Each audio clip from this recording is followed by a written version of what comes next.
Okay, hi, Nolan and Andrea. It's Jim with the Closer Look Home Inspections. We're here, Renee's here at 4519 Waterford Avenue. Got here really early this morning. I've been here almost 3 hours now. So I got a good assessment of things. I told you I'd go through the house with state-of-the-art tools and test everything. Got a lot of good result here. So there's a few things. You're smart to do a home inspection. It's always good to do. So we'll talk about those things as we go. And thanks for responding, Andrea, to the standard home inspection agreement. We appreciate that. And if you guys could, we talked about the Zelle transfer. My phone number is 402-210-6303, and it's James Keller. If you could make that transfer sometime today, we'd appreciate that. Thanks. So yeah, I got here and did the outside. So on the outside of the house, I'm looking out there to make sure the grading and drainage is okay.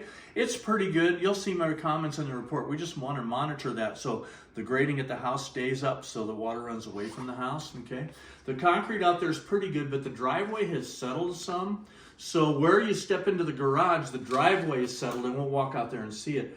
So the garage floor is a couple of inches higher. So if we had the garage door open and we walked into the garage, we could possibly trip on that garage, you know, that if we weren't looking down. So polyjacking or mud jacking could be a solution to raise that back up. They just core drill it and pump it back up. So, okay, or just caution, if you're aware of that, caution be observed, okay? So the siding looks okay out there. The roof is pretty new. I see in the disclosure where they just put it on about a year or two ago when they had a windstorm. So I got up there and looked at it. It's a high-grade composition architectural shingle. Should have a 30-plus year life rating. Okay, all good there. Okay, and the deck out here, we spoke about that a little bit, has some moisture damage. You can see from right here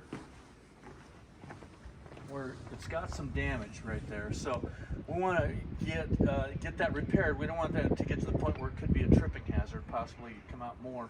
And the steps are weathered and bowing. Okay, so we don't want that to be a tripping hazard.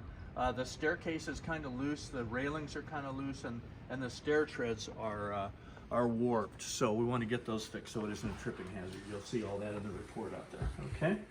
All right, so inside the house, I'm looking above for possible signs of moisture invasion. In the kitchen, we're in water down both sides of the sink. Oh, let me know when you need to switch over if you, okay? All was good, no leaks under the sink, hot and cold water in the correct position, the garbage disposal is functional. I checked all the appliances, the dishwasher's good, all the burners on the stove, microwave, surface fan, and light.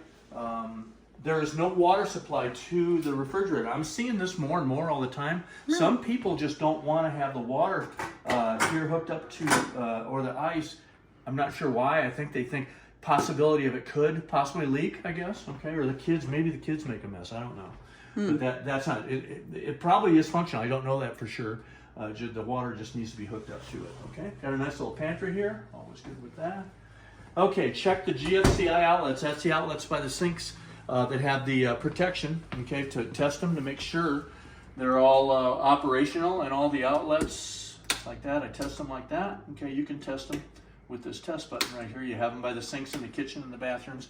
And the bathroom, the master bathroom, by the way, I have to reset that, remind me when I get upstairs, is streamed to the other bathroom. So the guest bathroom upstairs and the bathroom down here, the powder room, are streamed to the reset in the guest bathroom. That's why some of these here at the kitchen don't even have a reset, but they're streamed to the ones that do, okay?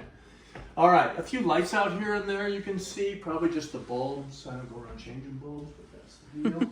Got a fire rated door here, okay, to the garage, okay. The garage door has some really slight damage.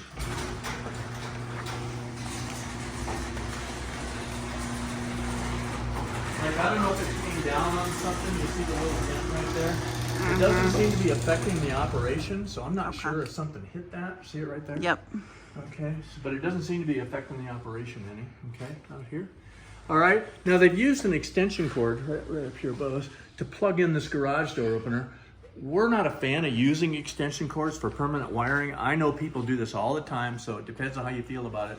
But the correction would be to have, the problem is these garage door manufacturers, opener manufacturers, put these little short cords on there. They're not long enough to plug them in, and then the garage door guys just put an extension cord there. Well, you're really not supposed to do that. So just taking this cord off and installing a new cord that's longer to plug it in directly would be the solution for that, okay? All right, safety sensors mount at the correct height here, okay? Yeah, here you can see where this driveway has settled just a little. Come on out. And you can see where the garage floor is raised up a little. So if we were walking in here, we possibly could catch our foot on that and trip on it, okay? And all these gaps like this, we want to get those sealed up. Yep. Okay, there. All right, a lot of good news out here though. Nice looking house, nice neighborhood too. You guys are out in the country here. Beautiful. Okay.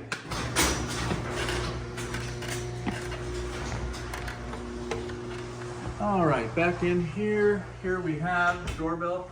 Appears to be functional. Here is the thermostat for the air conditioner and furnace. So I tested the furnace. All was good. Ran a combustible gas leak test. Checked all the joints of all the gas lines. No gas leaks anywhere. Ran a carbon monoxide emissions test on the furnace. No CO emissions. We do have to have smoke alarms and carbon monoxide detectors on all levels of our home now. So I checked the smokes. They all work. Here's the CO for this level. They put one on the upper level, but it isn't mounted. It has to be permanently mounted. I don't know if it's going to be there when you move in, if it's just sitting on a table, you know. And I didn't see one in the basement. We'll look again when we go down there. So remind me of that too, if you don't mind. Sure. Okay, and here, okay, adequate vents and return air vents. The fireplace works fine.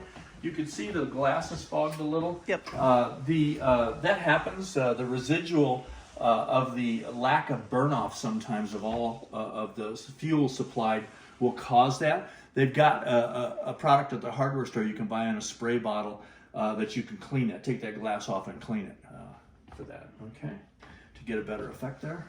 All the windows, I open and closed all the windows, all of them open and closed fine, no broken seals. I don't have any fogged glass on any window seals, which is good, because if the seals become compromised, moisture gets between the panes, it could fog those, but those all look good.